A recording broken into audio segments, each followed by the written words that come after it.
September 11, 2023. At Bellagio, at MGM Grand, and across the MGM Resort's floor network in Las Vegas, slot screens blinked black and digital room keys failed. One of the most watched stretches of real estate in America suddenly lost control of its own machines. Guests queued at desks. Staff wrote by hand. The question was not whether Vegas had changed since the mob years. It had. The question was who now had the power to shut the room down. By afternoon, the city's old mythology had been replaced by something less glamorous and more revealing. Handwritten check-ins, dead kiosks, malfunctioning terminals, and hotel workers improvising around the failure of systems that were supposed to be seamless. Later reporting tied the attack to social engineering and the group widely known as Scattered Spider.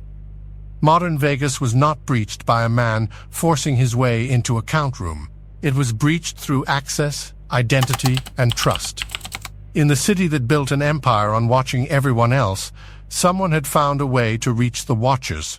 Dialogue comes from filings, transcripts, and reporting, reconstructed moments where used are identified. There is a habit when people talk about organized crime in Las Vegas of looking backward for familiar silhouettes.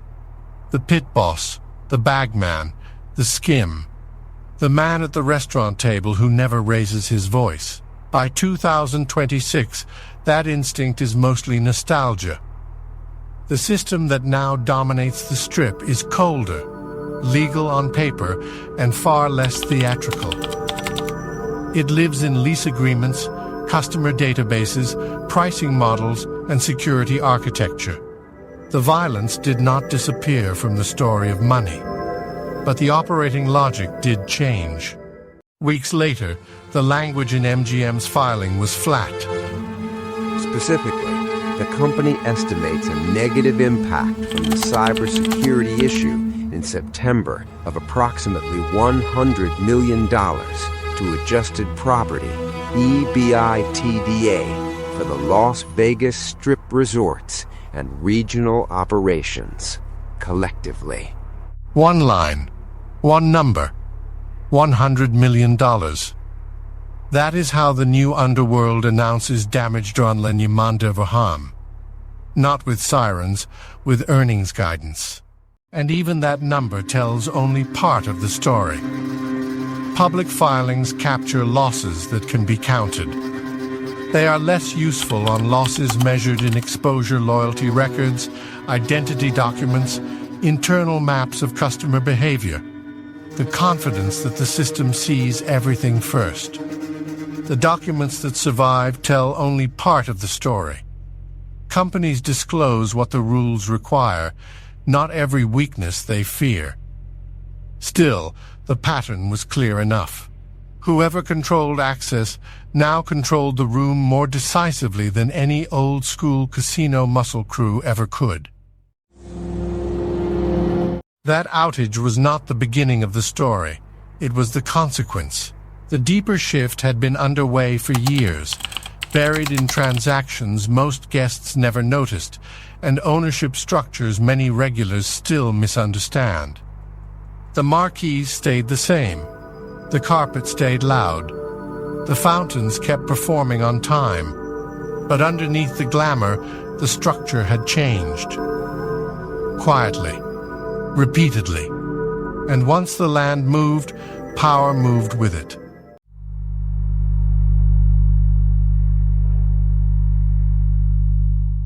October 15, 2019. Bellagio's real estate was valued at $4.25 billion. MGM sold it and leased it back, agreeing to initial annual rent of $245 million. The guests at the tables did not see a visible coup. The roulette wheel kept spinning. The waiters kept moving. Modern control in Las Vegas rarely arrives like a raid. It arrives through a deed transfer, a balance sheet strategy, and a rent stream that must be paid whether the floor runs hot or cold. The old mob wanted a percentage skimmed from the top. The new landlord wants a contract that survives the quarter. Asset light was the polite phrase. It sounds efficient, even elegant. Sometimes it is. It is also leveraged by another name. An operator gets a burst of cash up front and commits itself to fixed obligations far into the future. The myth stays on the casino floor. The cost migrates upstairs into debt service, lease coverage, and margin pressure. In Las Vegas, the invoice is usually the truer document. Then came the Venetian. In February of 2022, Vissi Properties bought the land and real estate assets of the Venetian resort for $4 billion. End quote. At the same moment, funds managed by Apollo took the operating side under a triple net lease carrying initial annual rent of $250 million and a term stretching 30 years. That split is the modern hierarchy in miniature. One party owns the dirt, another works the floor. The resort remains famous. The power underneath it becomes modular. On an earnings call, Vissi President John Payne put the arrangement in plain language. While many of you enjoy asking questions about on-the-ground operating trends, I would like to remind you that we are a triple net lease landlord. We collect fixed rent streams with annual escalations over very long periods of time. Those who have followed our story will recall that we continued to collect 100% of cash rent when every one of our properties was forced to close due to the government-mandated restrictions in response to COVID-19. There it was. Not mystery, not romance. Fixed rent. By the first quarter of 2026, Vissi's own supplement described 100 assets, 15 tenants, and about $3.3 billion in annualized contractual rent. Caesars accounted for 38%. MGM accounted for 32%. The Venetian lease contributed another 9%. Read that slowly. A landlord sitting behind the scenes was collecting from the operators still marketed to the public as the visible faces of the Strip. The old mafia understood tribute. Finance simply found a cleaner format. Blackstone held Bellagio's land. Vissi held broad swaths of the boulevard. Apollo operated the Venetian and then pushed deeper into gaming technology. Most tourists still speak as if the brand on the building owns the building. Often it does not. The record shows something colder: operators, landlords, lenders, private equity sponsors, digital partners, and loyalty pipelines all layered across the same address. What makes this difficult to explain is not the complexity. It is how ordinary the city still looked from the sidewalk. And once that structure comes into focus, old Las Vegas mythology starts to crack. The modern boss does not need to stand on a casino floor. He can sit in New York, Houston, or on a conference call. He can own the land, the lease, the financing, or the software. He may never touch a dice table, yet when revenue softens, his claim still arrives on schedule.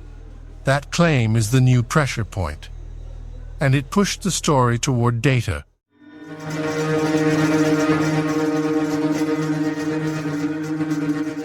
Long before the 2023 cyberattack, Vegas had already turned itself into a machine for observing behavior. In older surveillance rooms, operators watched from above with joysticks, zoom lenses, and walls of monitors. Players' cards linked faces to names, addresses, win-loss history, and comp value. One published account described the modern casino as a complex computer built to study a guest's relationship with money. That was not a flourish. It was a business model. The eye in the ceiling had become an accounting system. Harrah's, long before today's Caesars structure was assembled, understood this early. By 2010, its senior marketing leadership said the company tracked 80% of gaming spend to a customer using the total rewards card. Always. Once most gambling spend is tied to a known identity, the house stops thinking only in terms of gamblers and starts thinking in terms of lifetime value, acquisition cost, retention, and predicted behavior. The old boss wanted your cash. The newer system wanted your profile. At a gaming expo in 2018, consultant Alec Massey described where the industry was heading. These technologies, like facial recognition, are being deployed today. The actual wave is happening now. He did not identify the stripped property he said had already put the technology into operation. And that absence matters. The public record on surveillance in Las Vegas is often partial by design. Enough emerges to show direction, rarely enough to show the full map. By the mid-2020s, room keys had become phones, rewards had become apps, and hospitality had become a pipeline of signals. Booking source, rate quality, on-property spend, repeat behavior, group demand, premium play, all of it could be compared, sorted, and monetized. MGM's widening relationship with Marriott fed that logic. Not every variable is public. The contracts do not reveal every internal scoring model, but enough survives in filings and investor materials to show the direction of travel. Las Vegas was becoming less of a street empire and more of a ranking system. MGM Chief Financial Officer Jonathan Halkyard explained the logic with unusual clarity. Based on data from the Cosmopolitan, as well as Marriott, we believe we can replace approximately 5 to 7% of our lowest-yielding rooms with Marriott direct bookings. Upgrading these lower-yielding room nights with Marriott brings lower customer acquisition costs, higher ADR, and a higher-yielding customer with more on-property spend. That is not the language of casino legend. It is the language of algorithmic triage. Then the cyberattack returned to the frame. Vegas had spent years perfecting visibility, only to discover that visibility itself was an attack surface. Reuters later reported that Caesars' breach involved a social engineering attack on an IT vendor, while MGM's outage showed how quickly digital convenience could revert to pen and paper when the architecture failed. Here the archive becomes uncomfortable. Public disclosures sketch the perimeter. They do not reveal every dependency inside it. The system was vast. Vast systems fail in strangely intimate ways. In the mob years, the permanent fear was the wiretap, the informer, the witness who decided prison was worse than loyalty. In the data years, the fear is similar but cleaner: unauthorized access, copied databases, credential theft, the wrong person inside the right account. Same anxiety, different tools, and once the business learns to rank a guest through data, it eventually learns to rank the whole city that way as well.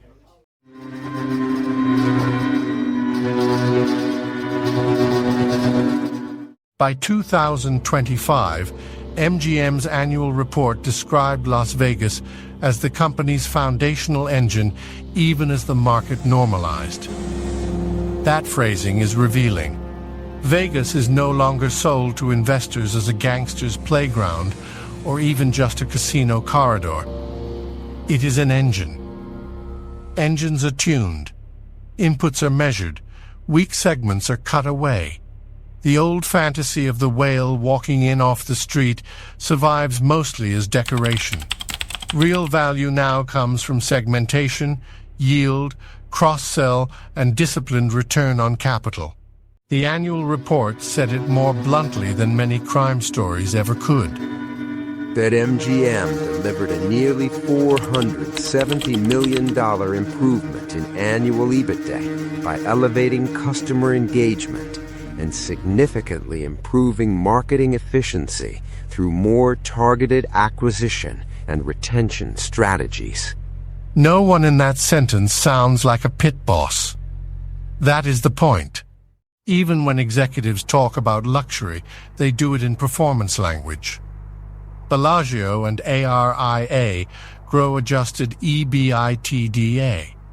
Marriott adds room nights. Convention calendars stabilize quarters. Digital arms promise future cash flow. The city still sells seduction. Nearby comes the cost. The same operators trim expenses, refinance obligations, and push for efficiency when visitation softens. Show the myth, then show the spreadsheet. In modern Vegas, the spreadsheet usually wins. Caesars followed the same logic. Through 2025, company disclosures repeatedly emphasized strategic reinvestment in the Caesars Rewards database and the build-out of digital wallet and player account systems. The language is dry because the strategy is dry. A loyalty database is not cinematic, but it can tell an operator who is profitable, who is weakening, who can be nudged with an offer, and who should be left alone. An old Capot might once have tried to know that by instinct. Now the room can know it at scale. Then private equity moved below the carpet. In July of 2025, Apollo completed its acquisition of IGT's gaming and digital business and Evry. That matters because Evry sits in cash access and financial technology, while IGT reaches into gaming machines, systems, digital products, and player engagement. Private capital was no longer just buying iconic resorts or collecting lease payments. It was buying pieces of the operating nervous system. The floor, the software, and the customer funnel were starting to speak to one another through the same capital logic. Apollo's release described the ambition in formal language. The all-cash transaction, valued at approximately $6.3 billion, brings together complementary businesses to form a privately held global leader in gaming, digital and financial technology solutions. That sentence deserves to be heard slowly. Gaming, digital, financial technology, not adjacent sectors. A stack. At that point, the shape of the coup becomes visible, not illegal, not hidden in the old sense, but decisive. Land controlled by one entity, operations by another, customer acquisition optimized through partnerships, machines, cash access systems, and digital rails owned by private capital. The surviving record does not prove one mastermind, because there probably is not one. It shows something colder, a hierarchy produced by structure itself. Then the numbers arrived and exposed the cost of that structure.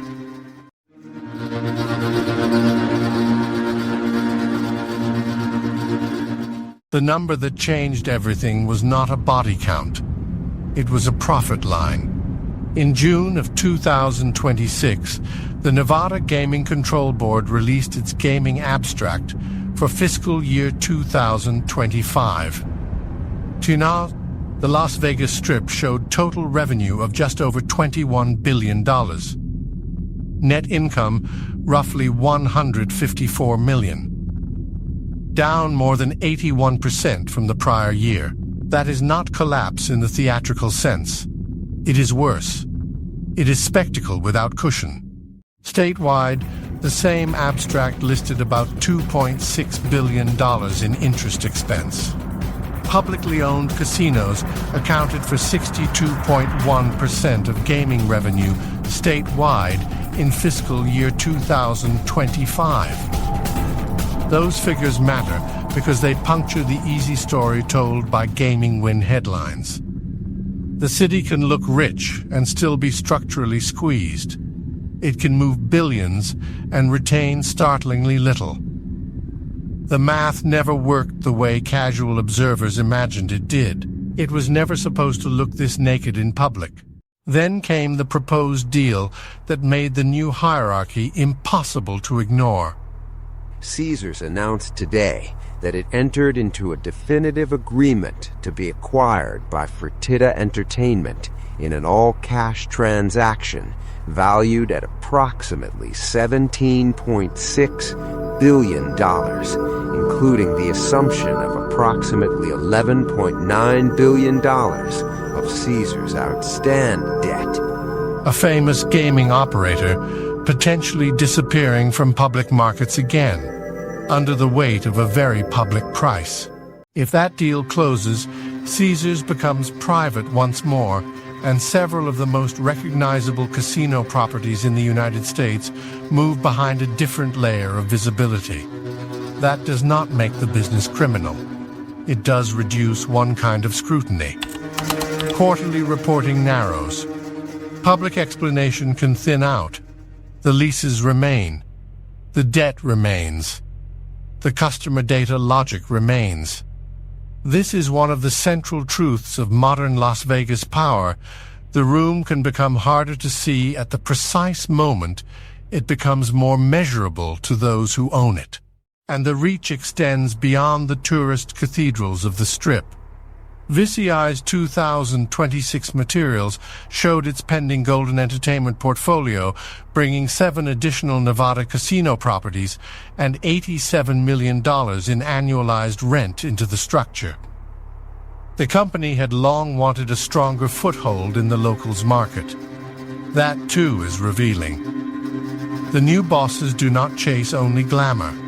They chase durable cash flow, repeat customers, and habit.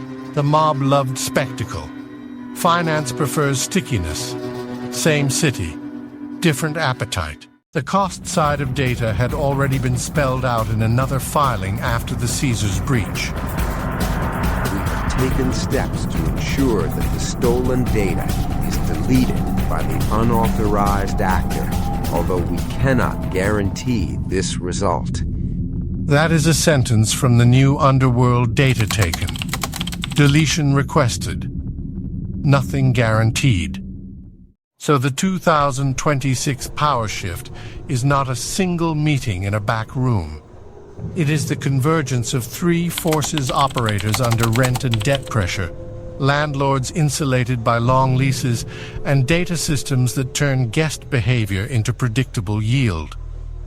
Power moves toward the party that can survive the weak quarter and still collect. In modern Las Vegas, that party is increasingly not the person smiling at the front entrance. Once, Las Vegas power came with faces the city still remembers. Meyer Lansky, Mo Dalitz, Frank Rosenthal, Tony Spilotro.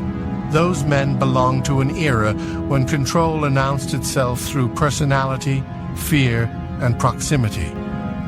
The modern record is almost insultingly impersonal by comparison. No fedora required. No whispered commission vote. Authority now sits in master leases, financing covenants, loyalty ecosystems, and software layers that never need to raise their voice. One line from MGM's 2025 annual report captures the new tone perfectly. Our second year of partnership with Marriott contributed 900,000 room nights, expanding our reach to millions of loyal travelers worldwide. That is what command sounds like now. Reach, distribution, loyal travelers. The strangest part of this story is not what changed. It is how openly much of it changed. The public record says plenty if you read it without expecting romance. Press releases explain who bought the land. Earnings calls explain how guests are ranked. Regulatory filings explain how much an outage costs. What the files do not show is almost as significant as what they do the private vendor contracts. The surveillance thresholds, the internal scoring rules, the hidden edges of interoperability. The back room still exists. It just looks like a dashboard. And there is one more inversion worth keeping in view. Old organized crime was unstable because men betrayed each other. The new system is unstable because structure does not care. If demand softens, rent remains. If a cyberattack hits, the lease remains. If a customer becomes unprofitable, the model notices before the host does. Loyalty is still currency in Las Vegas. It is simply measured differently now. The system survives the individual more cleanly than the old mob ever could. That is why the 2026 shift matters.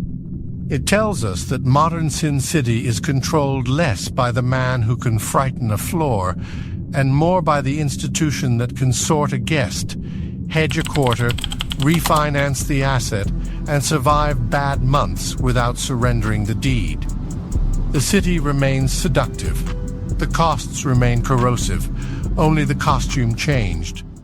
And by spring of 2026, the corporate archive was already speaking in recovery language.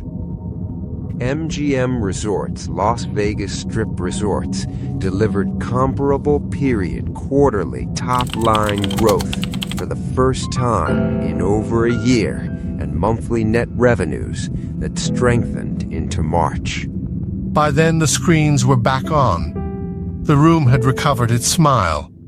But the opening image still holds. A casino floor goes dark. Guests wait. Staff write by hand. For a few hours, the future of Las Vegas becomes visible precisely because the machinery stops. That machinery is the real succession story of modern Vegas. Not smoke-filled rooms. Not the old syndicate's iron fist. Landlords. Private capital. Loyalty graphs. Surveillance stacks. The room is still watched. Only the watchers changed.